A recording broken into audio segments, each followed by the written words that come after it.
Oh, it's awesome. It was exciting. And I mean, we just had a great team win today. Our defense played out of their mind. Offense line, I think I got hit 2 or 3 times the entire game. That's insane, especially against a great defense like Maryland. So I'm just excited. I'm just happy as hell to be out here. The Owls have their work cut out for them as they try and have history repeat itself. Temple looks to pull off an upset against Maryland in back-to-back seasons. Inside the Nest is live and it starts right now.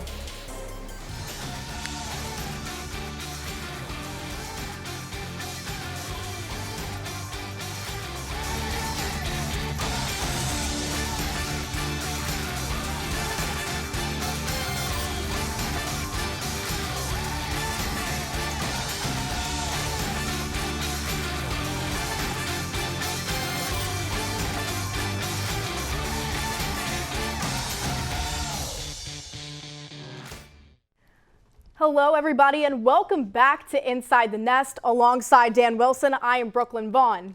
Temple may have been on the bye, but we still have a lot to break down for you today. Today, for the first time, we will hear from Coach Rod Carey in his weekly news conference from Edberg-Olsen Hall. We'll take a closer look at the nationally ranked Terps, and of course, we'll go no huddle. A lot to go over with Maryland on the horizon and how the Owls are making out with the early bye week. The Terps are 2-0 and are coming to the Link on Saturday for their first road game in the 2019 season. Coach Carey is expected to head out to the podium to talk about Maryland in about 12 minutes. For more on what to expect, from Carey, we go to Ray Dunn, Inside the Nest reporter. He's live at Edberg-Olsen Hall. Hey, Ray.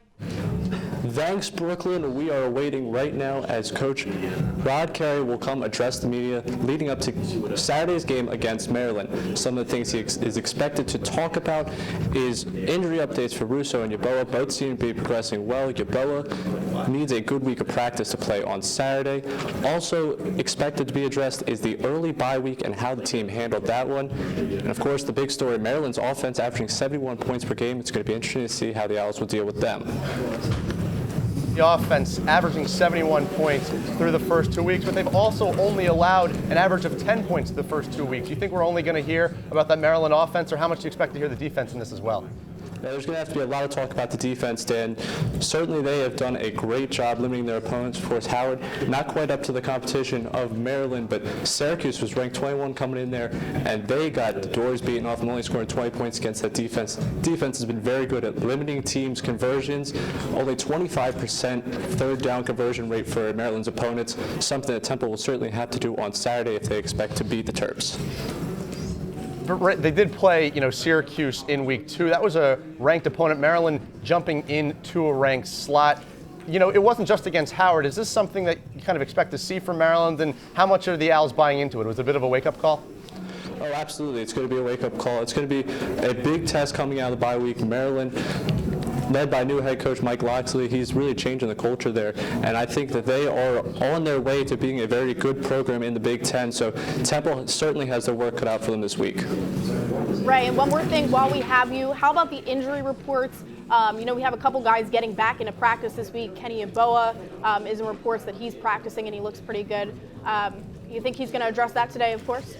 Yeah, I expect him to address that today. It was addressed yesterday. They said Yeboah was progressing nicely, but he's going to have a good week of practice to play on Saturday. I'm sure he'll talk about that in the opening of this press conference. And of course, Anthony Russo was the injury concern going into week 1, but he is fine, so he'll be good to go Saturday. Aside from that, we'll see what he has to say injury-wise, but don't expect much. Thanks so much, Ray.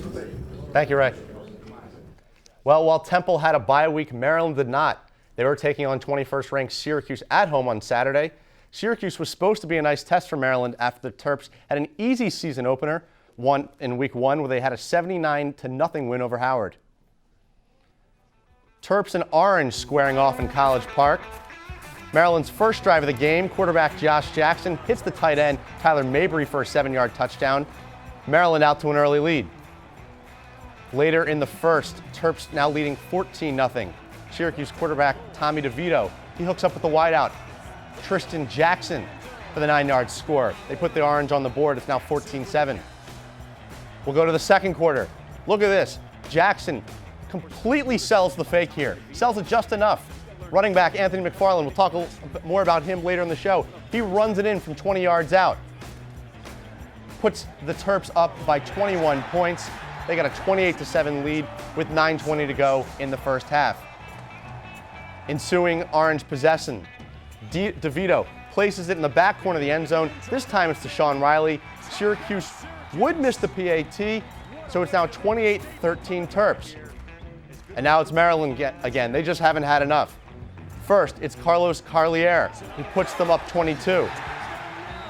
And then it's followed by Jackson connecting with McFarland, this time in the air. Terps put up 42 points in the first half as they take a 29-point lead into the halftime locker room. Second half, it's Javon Leake with a 64-yard run all the way to the house. Maryland wins this one, 63-20, a game in which they were 11 for 15 on third down, and it just proves it was not a week one fluke against Howard. Thanks to 2 blowout wins, the Terps are now nationally ranked 21st overall in the AP Top 25 with this dominant win over the previously ranked Orange. Maryland put this one away early as 4 different Terps scored a touchdown in the first half alone. The scoring charge was led by McFarland, who scored 3 of his 4 touchdowns in the first half. We'll have more of him later in the show, of course. Maryland entered the second half up 42-13, giving Syracuse little to no hope of coming back. And any chance that they had of closing the deficit quickly evaporated on Maryland's first offensive drive of the half when Leake scored on that 64-yard touchdown run. Maryland's offense was an impressive 11 for 15 on third down conversions. And as we mentioned, they averaged almost 8 yards per play, led by a controlling rushing attack that generated 345 rushing yards in 45 attempts, which is also about 8 yards per rush attempt. Syracuse's offense cannot say the same thing, not much to speak of off the ground game, and 2 turnovers, 1 interception and 1 fumble. Redshirt junior wide receiver Tristan Jackson had himself a day for Syracuse, reeling in 7 catches for 157 yards and 2 touchdowns, but the scores weren't enough to keep up with Maryland's offense. This year's Maryland team will certainly pose a bigger challenge to Temple than last year's team that finished 5-7. Let's revisit last year's matchup in College Park, where at the time the winless Owls were taking on the Terrapins as 16-point underdogs. For Temple fans, this game, of course, will go down in history as the Anthony Russo coming out party. There he is taking the field at Maryland Stadium in his debut start for the Owls.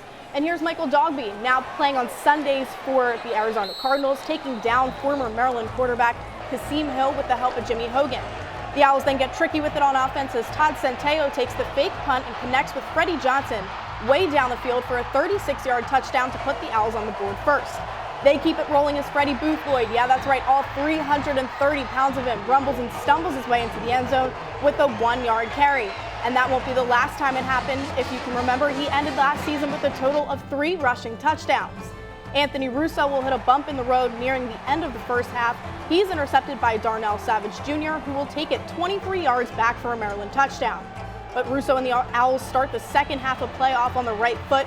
He finds a wide open Kenny Yeboah for a 47-yard touchdown. The Owls are now up 28-7. And here's Sean Bradley doing what Sean Bradley does best. He picks off Kasim Hill, and he will go all the way, 78 yards down the field to put this one away for the Owls. Final score out of College Park, 35-14. Here's our producer Jimmy Freeze and former anchor Vince Call with the post-game report. Hello and welcome to your Inside the Nest post-game report presented by OwlSports Update Productions. I'm Jimmy Freeze along with Vince Call. Today we witnessed the Temple Owls come out and beat the Maryland Terrapins 35-14. But before any analysis, Vince, let's get to the play that sent the knife through the heart of the Maryland fans. Oh my goodness, let's get right back to the fourth quarter play. Maryland driving, third down here. They're trying to get within 1 possession right now. They're down 2 scores. Sean Bradley, he's not having any of that. He takes that from Kasim Hill. Right now, Kasim Hill ends up being the only person to beat Sean Bradley. You know what he does. He played running back in high school. He even played a little bit of running back last year. He takes that all the way to the house. It's just a huge game. That was the 35 points. That was the 34th. PAT was the 35th point, and that's how you got that separation, a 3-score victory. Just when Maryland was trying to get within 1 score, time winding down in the fourth quarter, it was a huge, huge third quarter play for Temple. Last year's trip to College Park fared well for the Owls as they picked up their much-needed first win of the season, and they did it on the road. You can argue this win turned Temple's season around, moving them to 1-2 on the year instead of an 0-3 start. In his first start at quarterback for the Owls, Anthony Russo had his ups and downs. The Owls quarterback averaged about 9 yards per attempt while throwing his first career collegiate touchdown past a current Temple tight end, Kenny Yeboah. Just like he did in Week 1 this year against Bucknell, Russo threw a pick six, which accounted for one of Maryland's 2 non-offensive touchdowns of the game. Jacksonville Jaguars running back Raquel Armstead had an efficient day on the ground, rushing for 118 yards on 26 attempts, or 4.5 yards per rush. Current redshirt junior cornerback Freddie Johnson, who was a wide receiver last season for Temple, caught a touchdown pass on a special teams trick play from the quarterback Tansa Teo. Temple's defense stole the show in this matchup, though. The Owls' defense allowed 0 touchdowns and held Maryland's offense to less than 4 yards per play. Now a member of the Tennessee Volunteers, Maryland quarterback Kasim Hill completed just 7 of 17 pass attempts for 56 yards while throwing an interception that got returned for a touchdown by Sean Bradley. Temple's defense allowed just 1 third-down conversion in 12 Maryland attempts, giving Anthony Russo and company plenty of chances to develop chemistry in his first start as an Owl. So that's your history lesson on the Terps, last week against Syracuse and last year against Temple. Coming up, we'll start looking ahead. Yeah, after the break, we'll be taking you live to head coach Rod Carey's weekly news conference. We'll be back in 90 seconds. Welcome back to Inside the Nest. Here we go. We'll take you looking live at the podium where Rod Carey will be soon speaking to the media, and it'll be the first time he addresses the media since Temple's win against Bucknell. Dan, what do you think he's going to talk about today? Well, you heard we actually have Rod Carey right now. So there he is. Let's listen in. On the road recruited. We got ahead on the game plan. And he got some rest and relaxation for the guys. So really those 3 things were accomplished last week.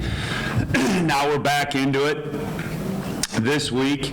Full prep mode. We have 2 games on them now, and you saw obviously a little bit more from them in the Syracuse game than you did in the Howard game. So you tweaked the game plan a little bit, but really in the end, it's so early in the season, you're just going to do what we do, and they're going to do what they do, I would suppose. And we're looking forward to it. Obviously, they're a good opponent. They're executing at a high level, offense, defensively, and special teams. I think it'll be a great environment down at the link. I'm sure our fans will turn out. It's going to be a beautiful Saturday, noon kick. So have done with the game for the fans, and then still have your Saturday to do something with. And I'm sure Maryland will travel well, or I hope they would. They'll have good representation too, and we'll go from there. So with that, I can open it up for questions, guys. Rod, I know you talked about this yesterday, but could you give us an update on Kenny and Boa, and what would it mean to have him in there if we can go? Yeah, it means a lot. So DMR was a little banged up coming out of Bucknell too. And he practiced today and Kenny practiced today full. So it was good to have them both out there. I would expect the difference between DMR and Kenny right now. You all right, dude? Yeah, we're good. You sure? You want to step outside and take that, or? I'm good. Okay, thanks, man. Appreciate you. Kenny is going to have rust, is what he's going to have. He just hasn't practiced in 3 weeks or so. But DMR, we sat him down last week a little bit because he was a little banged up, so him getting back in there was good too. So he went today. I'm sure he'll feel good tomorrow. Now it'll be a matter of studying the film and having Kenny do exactly what he can do that he's not rusty at. Last thing you want to do is ask him to get into the game and try to do everything. Well, he hasn't practiced in like 3 weeks, so he won't be able to do all that, no matter how gifted he is, which he's really gifted. Coach, obviously the big story of Maryland this week is that they're averaging 71 points a game on offense. How are you guys going to try and counter that? Not give up 70? I mean, that would be the first mark. They've, scored 79 and 60, Three? So, yeah, I mean, I don't think I ever sat and said, okay, we want to give up 61. I don't have a number. It's about playing square defense. It's about getting after them, getting the ball down. It all starts and stops with the run. They're running the ball super effectively. We got to stop the run. their run sets up everything. Sets up their play action game, their RPO game. When you commit a bunch of guys to stop the run, the pass game gets easier, and they're executing in the pass game too. So you got to pick your poison a little bit. And I think everybody on their offense is executing at a high level. What gets lost in that is that their defense is executing at a high level too. And so I got a lot of respect for their defense as well. And there, just flip it around, we need to run the ball to set up everything else and get that accomplished. So, and then obviously the kicking game and the turnover battle are going to be two key factors in the game as well. So quarterback, Josh Jackson, he's come in there and seems he's given this offense another dimension. What have you seen? Well, I said this, I think, yesterday, is that first off, he's talented. He has arm talent, and obviously he moves well enough to run the ball and give you a little scare that way. Those aren't his best qualities right now off film, his two best qualities, and he's executing those two at a high level. His best quality is decision making right now.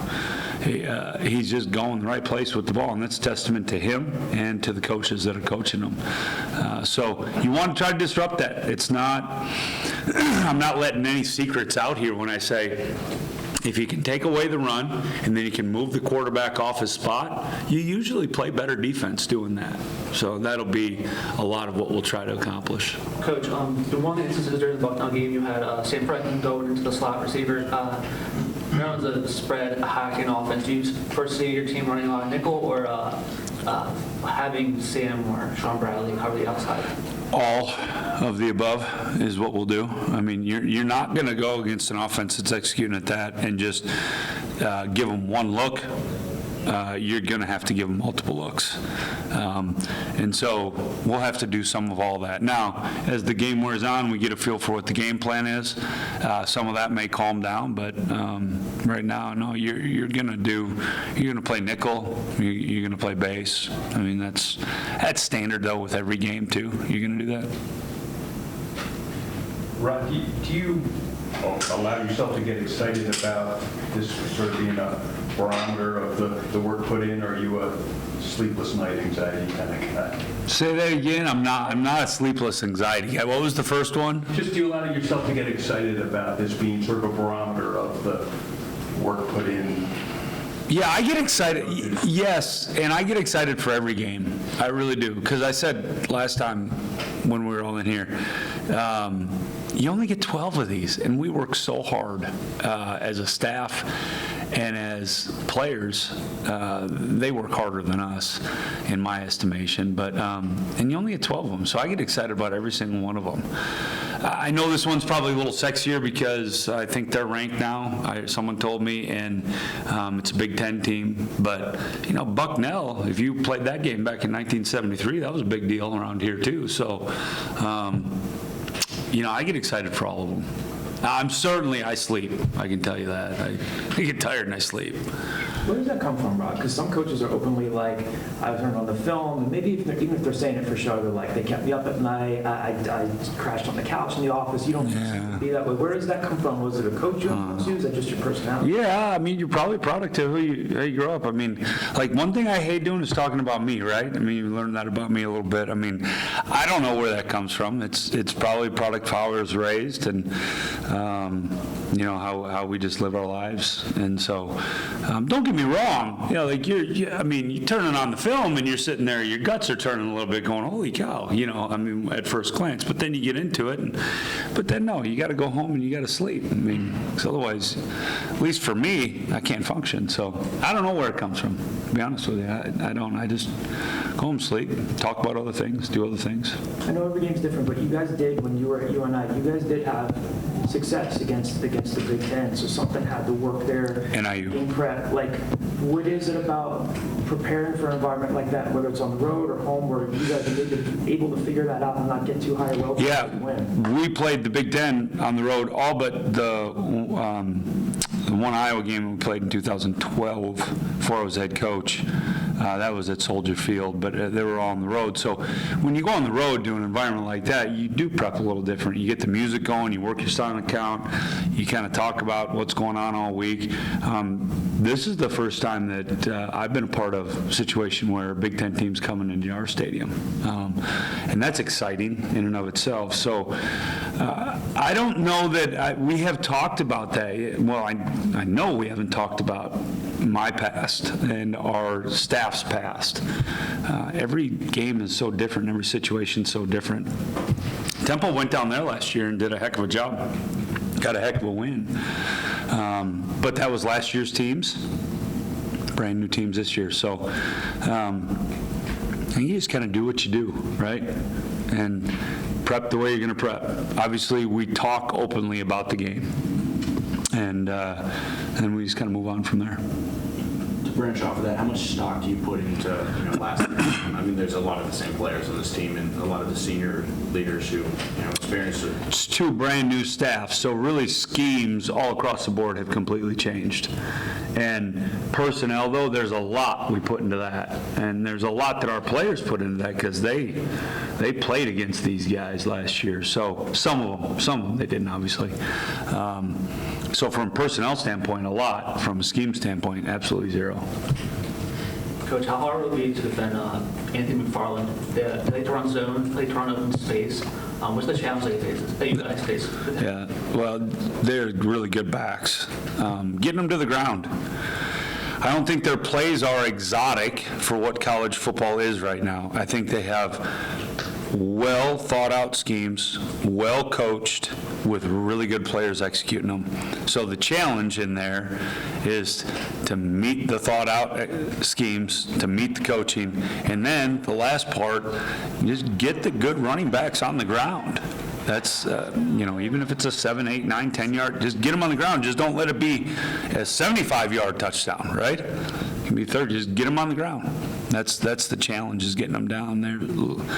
They're strong guys, fast, good quickness, good strength.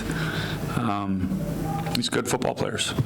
You guys talked about Jaden Blue going back to the spring, about how well he was doing. Did you feel it was going to translate to the game the way that it did? Yeah, I really thought it would because I see it every day in practice, and I'm a big believer that what you do in practice is how you perform in games. Those are the habits you fall back on. And so I expected that. I would see more of the same. He had a great day today, too. I mean, it was a long practice today and one of those good old-fashioned slobber knockers, so it was good.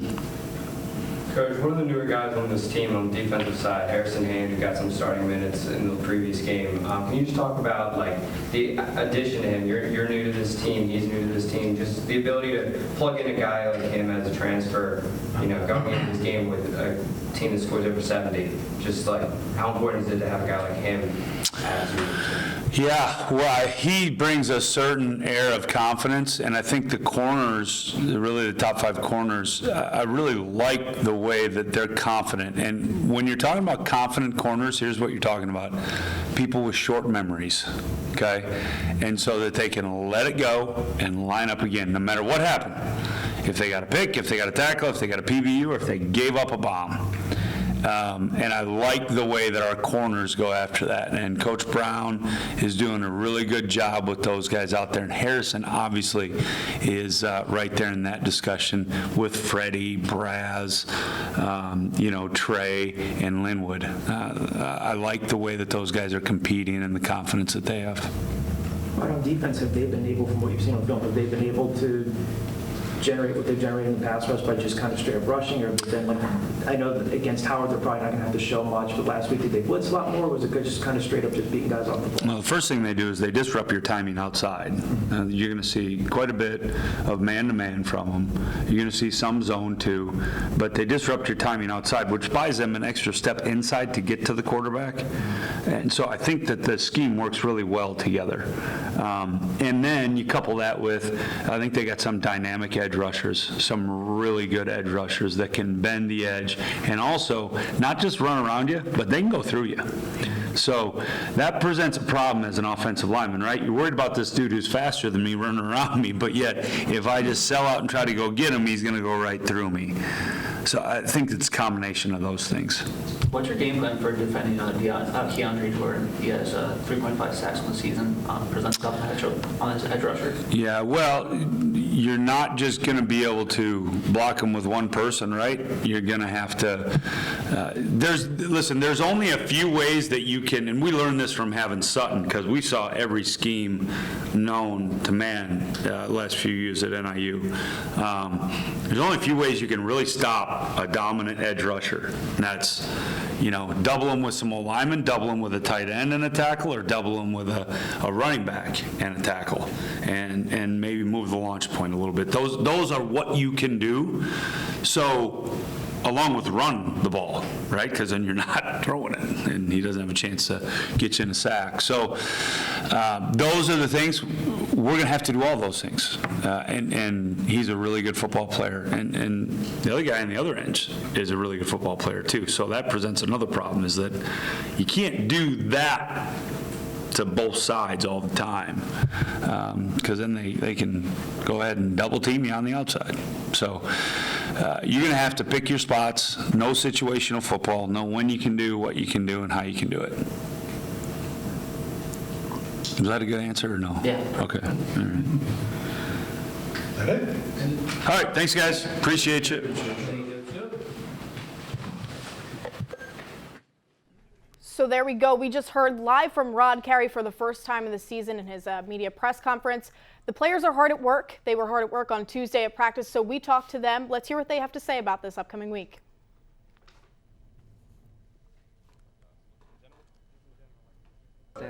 Really fast-paced team. Their offense is a lot different from last year. Very fast tempo. They got really good players, really fast guys on their offense. But most part, we're focused on ourselves and what we can do.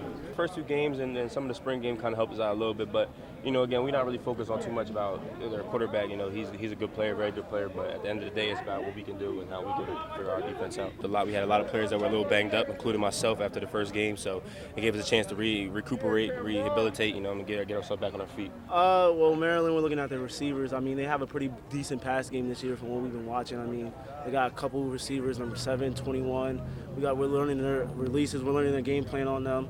I feel like this is going to be our first test this season as a DB room. The thing that sticks out to me on film is the speed that they have. The corners, safeties, linebackers, even their DNs. They got a DN transfer from Clemson, a linebacker transfer from Ohio State. Those guys fly around, play at a high speed. So that's what sticks out on film. But a lot more man coverage, so we're going to need our playmakers to make plays and get open on the outside. Biggest difference I can really say is just they're more quicker. They're quicker. It's a more up-tempo team than last year. Last year I feel like they were looking to the sideline a little bit more than this year. And this year I just could see the passion more on offense. Like they have a little more passion. After every touchdown they're celebrating, and I like that. I mean, that's something I want to go against. Yeah, a lot to break down there, both from the player interviews and the coaches' press conference. Brooklyn wanted to start with Rod Carey. He didn't necessarily say a lot in what will show up on the transcript, but his body language was certainly telling. First of all, we'll just start with some injury news. Kenny Yeboah is full in practice at this point, and the vibe that I got, at least, is that he is expected to go on Saturday, and they're going to really need him against this Maryland team. But he seemed like a coach who's really losing sleep. I know he tried to, push it off, and every week's difficult, and he's like, oh, someone told me that Maryland is ranked. Come on, let's not buy into that too much. He knows he's got a lot on the table here, and you could see it. He had a little snippy carry there. He even got mad at one of the reporters for picking up a call on the presser. For sure. So he also mentioned, like you said, his lax body language. The do what we do mentality is what he's preaching here. They're going to do what they do. We're going to do what we do. And I guess what he means by that is they're just preparing as best as they can. Another interesting point that they talked about, he was asked about Anthony McFarland Jr., obviously a huge weapon on Maryland's half. They're talking about not exotic. He's not doing anything crazy. He's just doing well thought out and well executed plays. So how are the Owls going to stop that? Well, that's something that Rod Carey, again, seems very lax about. He's just going to go ahead and get them on the ground. He says that's the only way to go about it, get them on the ground. Tim? Yeah, I'm glad you mentioned that. He said that their offense starts and ends with the running game, and they got a solid offensive line. Get the guys to the ground. Don't give up the big plays. You don't want to allow them to just continually drag out drives, though. This is a team, you mentioned Anthony McFarland, who is really solid. He's only a sophomore, and this is someone who, if you allow big plays like you saw there in the highlight tape, you're going to lose. He said the key to the game, don't give up 70 points. I could have told you that, but he just, McFarland is a guy that you need to get to the ground. He's a really solid running back, and Maryland, but they have a new quarterback in Josh Jackson who's clearly not afraid to throw the ball. You don't get into the 60 and 70 point range just by running the ball. This is a team that is well-rounded offensively, well-rounded defensively. They got pass rushers. They're going to be a tough test for the Owls, home or road, whatever the scenario might be. This is not the same team they played a year ago. Frankly, Rod Carey probably doesn't really care. He wasn't here. But this was the first game for Russo. When you heard them mention it, they know this team is going to be a lot more difficult. They're looking good through 2 weeks. For sure, and you mentioned that well-rounded defense that Maryland's bringing to the table here. You have guys like number 4, Keandre Jones. Carey was just asked about him and how he plans on stopping Keandre Jones. Well, he's a dynamic edge rusher, and he needs to be doubled up to stop. And Rod Carey keeps preaching that when you have guys like that, again, the only way to go after them is just to double up on the coverage.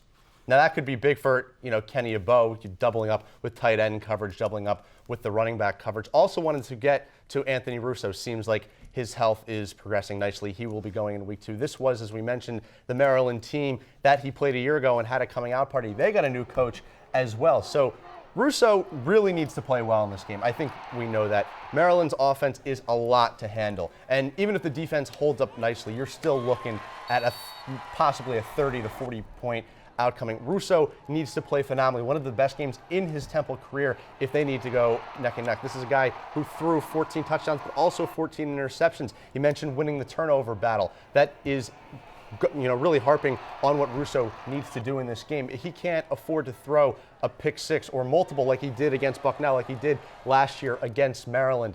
His decision-making needs to be key. And he actually mentioned that Josh Jackson, quarterback for Maryland, that's his best attribute. So if Jackson outplays Russo in this game, it's going to be really hard for the Owls to contend. Yeah, and not just Russo needs to outperform this weekend. The entire offense, we're talking about younger guys like Jaden Blue. Carey was asked about him today. Jaden Blue apparently had a great day at practice. I don't doubt it. Dan, what do you expect to see from him this week?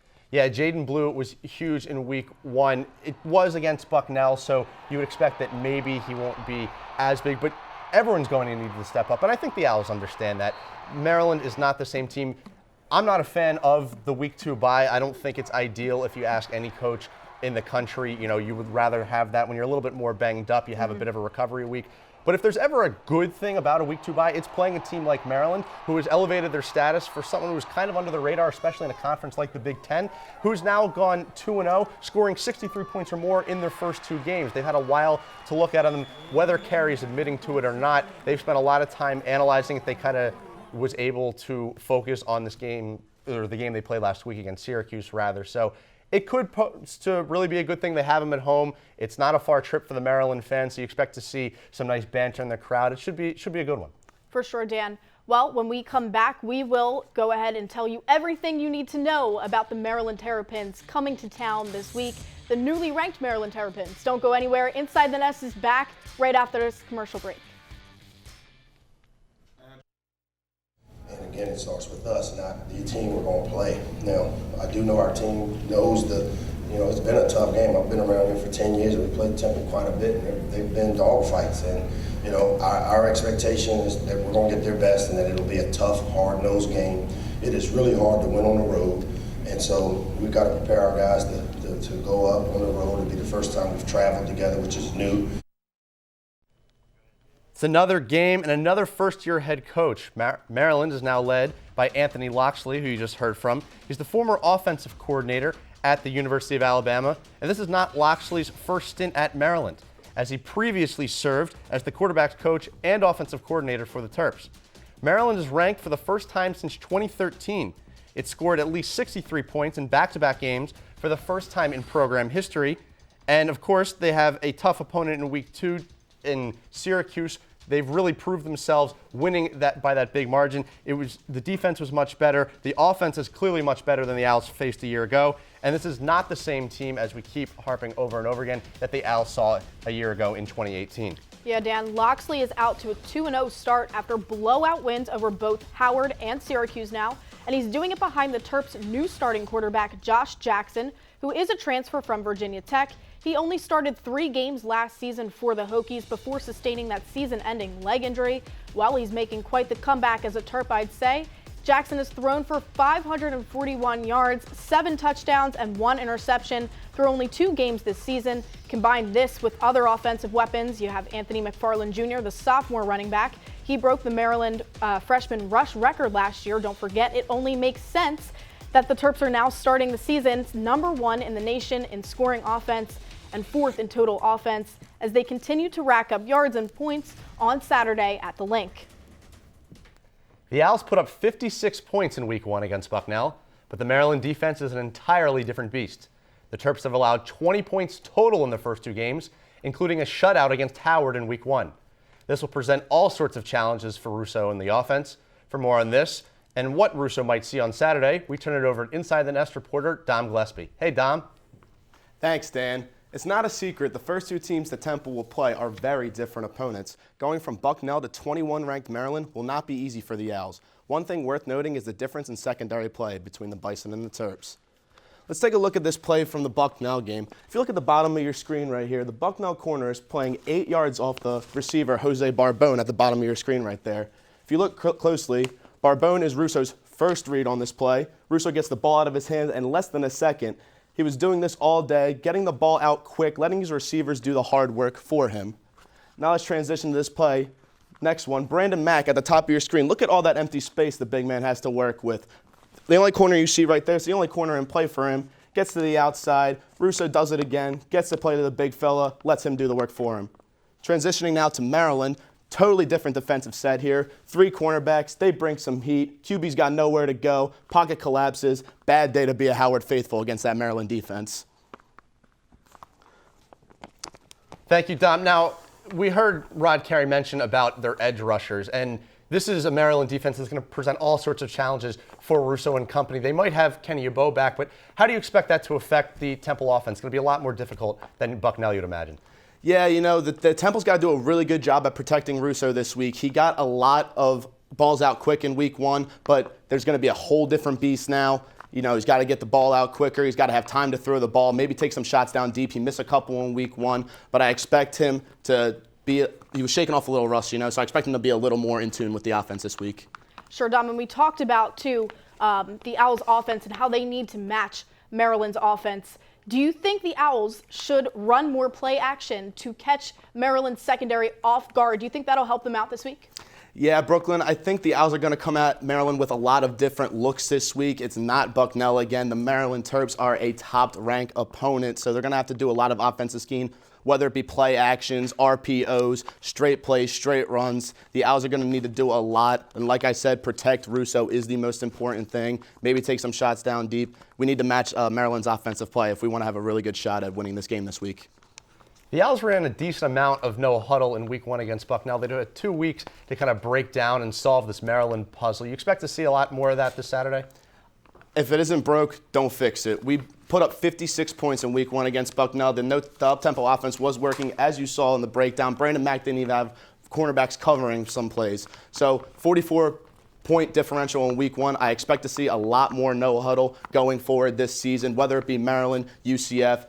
We're going to do the same thing against every team until it stops working. Yeah, Dom, and it seems to be the theme of the day, the question that everyone is asking. So I want to ask you, are you sold on Maryland's hot start? They put up 79 points in Week 1, was it? And then it's like 63 in Week 2. I am sold right now. Their offense is absolutely stellar. The defense is coming out firing on all cylinders. They have that really good edge rush. They got 2 really talented running backs that can go through you or around you. Josh Jackson is playing out of his mind. His decision-making is absolutely stellar. He can do it on the ground. He can do it in the air. I am sold right now. It could be a tough task for the Owls, but if we win, it's going to be even bigger party on Broad and Pattison. Thanks, Dom. Yeah, well, the Owls' offense will be tested by Maryland's secondary. There's a whole lot to watch this week, but we go from Maryland's secondary to its key players. Here are 2 players that we want to watch on Saturday, starting off with the Terps running back, Anthony McFarland Jr. He's a sophomore running back, Anthony McFarland Jr. He's a baller. You know why? Because he's from Maryland, the DMV area where Maryland's located. He's at the Catholic. It's home of the Eagles safety, Rodney McLeod. And another baller who you may have heard of, his name is Brian Westbrook. He went to DeMatha. He's averaging just over 4.5 yards a carry. That's almost 20 yards per reception. He's got 5 total touchdowns in just 2 games already. And the Owls' rush defense was a strength last year and in week 1. It's something they're going to need to play to again this year. As you heard Rod Carey mention, just get this guy to the ground because he's explosive. He can break for a big play. This is a key guy the Owls are going to need to swallow up. If McFarland gets going, it's going to be a long day for the Owls defense. Sure, but I say keep an eye on the defense. Senior linebacker Keandre Jones. He spent 3 full seasons as an Ohio State Buckeye. He transferred back to his home state of Maryland, where he has 1 year of eligibility as a Terp. He already recorded 8 solo tackles and 3.5 sacks just 2 games into this season. He for sure was a key part in stopping Syracuse's rushing offense last Saturday. And with that being said, the Temple offensive line will have to keep its eyes peeled for Jones on Saturday. It's break time, but don't go anywhere. We will be giving you our predictions for this week. This Saturday's game against Maryland, that's right, No Huddle returns after the break. We'll be right back. It's time for everyone's favorite segment, No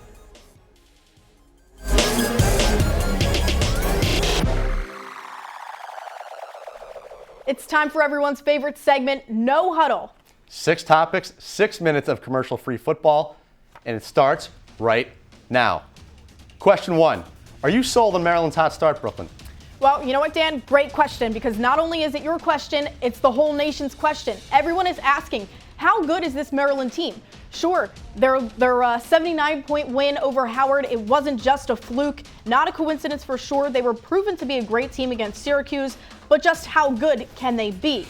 Well, think back, it's not the first time they've gotten off on a red-hot start. Well, can they sustain it? That's been their issue for the past couple of seasons. So with that being said, I am not sold on their hot start quite yet. I think that their biggest test is obviously going to come when they start their conference play, facing off against teams like Penn State, Michigan, Michigan State, Ohio State. We'll see. Yeah, and Brooklyn, I'm about where you're at. Look, the Maryland Terps are very, very good. They deserve to be ranked based on how they've played through the first 2 weeks, but you got to expect they're going to die down. They have not played a Big Ten opponent. Even if they put up a nice, large, crooked number against the Owls this week, it's going to come back down to earth a little bit. They did play against Howard. Syracuse was legit, though. That was their first, a game against a ranked opponent at home. They're now going on the road, a little bit different, but their defense is strong, and you know what they say, defense always travels on the road. So I think they're a legitimately good team. As we mentioned, got a new quarterback, got a new coach, completely different scheme.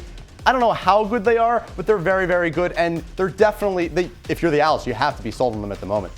So we're not sold yet. We're not sold yet. We will see. But Dan, I have a question for you. Is Temple's offense more likely to outscore Maryland this week, or is Temple's defense more likely to slow down that red-hot Maryland offense? Maryland's offense has back-to-back 63-point games. It's got to be the offense. It seems obvious, but Anthony Russo needs to play well in this game. This was a team who he played against last year at Maryland, played well against in his debut. The offense needs to have a good game. Even if the defense plays well, you can't expect them to keep you in the game the entire length of the time. The offense has to step up. You're getting Kenny Yeboah back. Isaiah Wright needs to have a big day. Guys like Brandon Mack need to have a big day. They're going to have to be connecting on all cylinders. If Maryland takes care of this one early or gets control of the game early, it's going to be a long day for the Owls, and you're constantly going to be playing catch-up. I agree, Dan. I think that Temple's offense really needs to step up to the plate here this week. You're looking at Maryland's offense, who is not the same. They are not just relying on their running backs anymore. The addition of quarterback Josh Jackson, he has been imperative to the success of this Terrapins offense. He's leading a stronger, more balanced, and definitely less predictable offense than Maryland and what Maryland's opponents are used to. So with that being said, I think that Saturday will definitely challenge Temple's defense. So I think Temple's offense needs to pick up the slack and really deliver big on Saturday. Yeah, one more thing I just wanted to add. You heard Carey mention they don't do anything extremely out of the ordinary. There's not a lot of tape on this offensive system as of yet. So at least in the first half of the season, you'd have to expect they're going to be explosive. It's the offense that needs to, really keep up. The defense, they're not working with a lot. But our third question here on No Huddle, Owls had a week 2 bye. Is having their early bye an advantage or disadvantage? I'm going to say it's a disadvantage, Dan, and I think that the only way that it would be an advantage for the Owls is if, they had a more challenging opponent at the beginning. They were struggling out of the gates. I think that that's the only way that they could benefit from it. But I think it's good to get out of the way now. Obviously, it would be more ideal down the line as their schedule only gets even tougher. They're going to play games like Georgia Tech. Definitely more of an ideal situation to have that bye week a little bit down the line. Yeah, it's got to be a disadvantage. You ask any football coach, you want it towards the middle of the season. If anything, a little bit later, you have a chance to get your guys who are banged up back out onto the field. You want it really nice and split. You're eager. You just won week 1 by a large margin. You want to go out and play week 2. It's got to be disappointing for the coaching staff, disappointing for the players who you wait all summer and now you got to wait 2 more weeks to play your next game. But there are advantages to this. Look, Maryland, they've had an extra look at them. Maryland has played an extra game, and it's 1 extra week that the Owls are focused on the Terps, that the Terps are not focused on the Owls. This is a team that they played last year, completely different. Both teams got new coaches. Anthony Russo was his first game. Maryland's going to have a lot more on him. They were able to get Kenny Abo back. Anthony Russo is nursing a calf injury. So there are certainly advantages that come to it, but long term, you'd have to imagine they'd rather have the bye in the middle of the season. So the final verdict, Dan and I agree here. Early bye week, probably a disadvantage for the Owls. But hey, turning to question 4, in the past week, we have seen Dion Dawkins and Tahir Whitehead, former Owls, former single digits, named captains for the 2019 NFL season. So Dan, who on Temple's current roster could you see as a future captain of an NFL roster? I'm going to pick Isaiah Wright. Not only does he walk the walk, but he talks the talk. He's a human highlight reel, but he's also been a great mentor to some of the guys on the special teams side of the ball. He's a leader in the locker room. He's well respected. This is a guy who is, definitely has NFL potential, and he's certainly someone that could be a leader in the locker room. He's got those leadership qualities. He's willing to expend his knowledge and make the other players better around him. He's a guy who you want to spend time around, not kind of rebel yourself against. For me, I'm going to look to Sean Bradley, senior linebacker. He's stepped up for the past year already as a returning single digit. So this is year 2 in that single digit for him. Definitely the team looks up to him, not only the defense side of the ball, but the team in general. He has definitely served a leadership role, and I could definitely see him prospering in an NFL captain position one day. Now, speaking of NFL rosters and single digits and guys who are leaders on the team, number 9 still up for grabs. Who should get it, Brooklyn? To me, it is a no-brainer. I'm going to go Anthony Russo. He's the first Temple quarterback to throw for 2 400-plus yard games in his career, and he did it with ease. He's got a great offense helping him carry out his job. But hey, I think that he has stepped up to the plate big time in the past 2 years, 2 seasons, obviously getting that first start with Maryland last year. A little symbolic coming around the corner this year. We'll see how he handles the Terrapins this year, but I think he's done his job and he's done what it takes to deserve that single digit.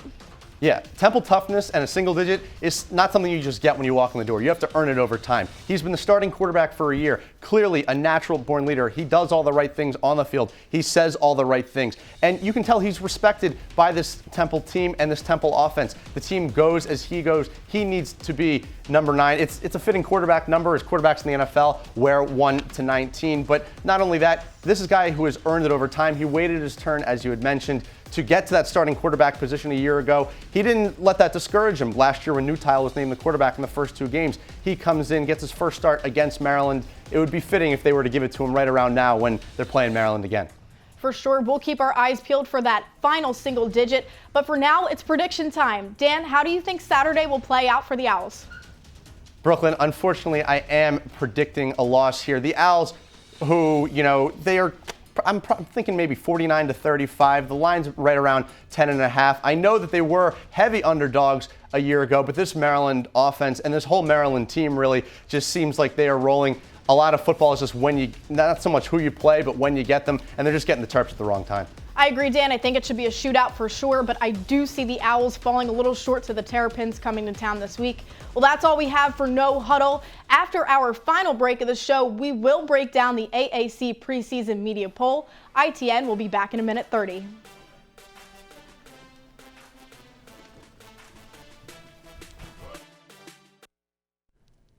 Welcome back to Inside the Nest. Well, as you can imagine, with the Owls taking on Maryland this weekend, the players had a lot to say in practice this week about how they're preparing. Let's take a listen.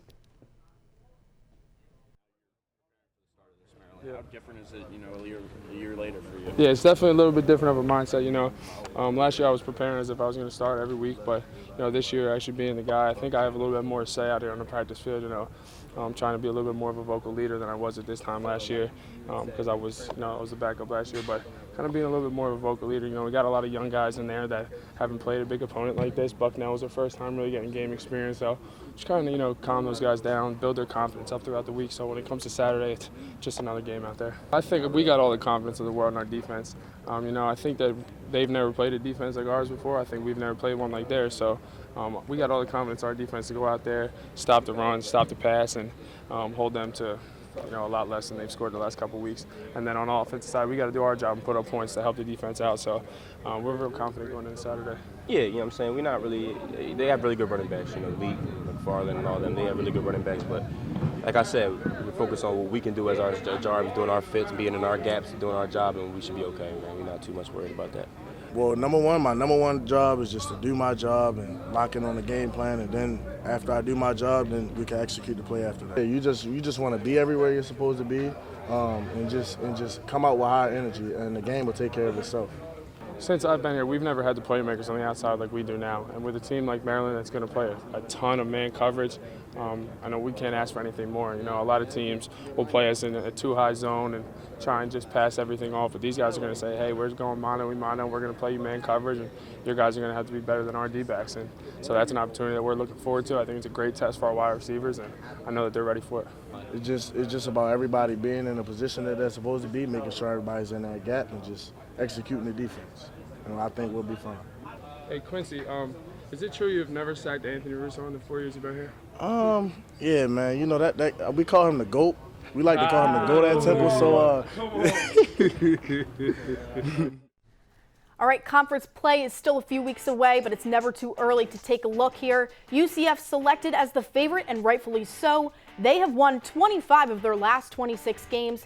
The Knights are two-time defending champions, while there's also Memphis receiving 15 first-place votes. They reached the championship game for the past 2 years. Cincinnati, they've got a loaded roster of returners who helped the team to an 11-win season last year. And don't forget about Houston. Could they be a sleeper pick? They racked up 14 first-place votes, now under the direction of former West Virginia head coach Dana Holgorsen. Yeah, a little bit of disrespect for the Owls here in year 2 with Russo, Brandon Mack and Isaiah Wright returning, as well as a lot of the front seven.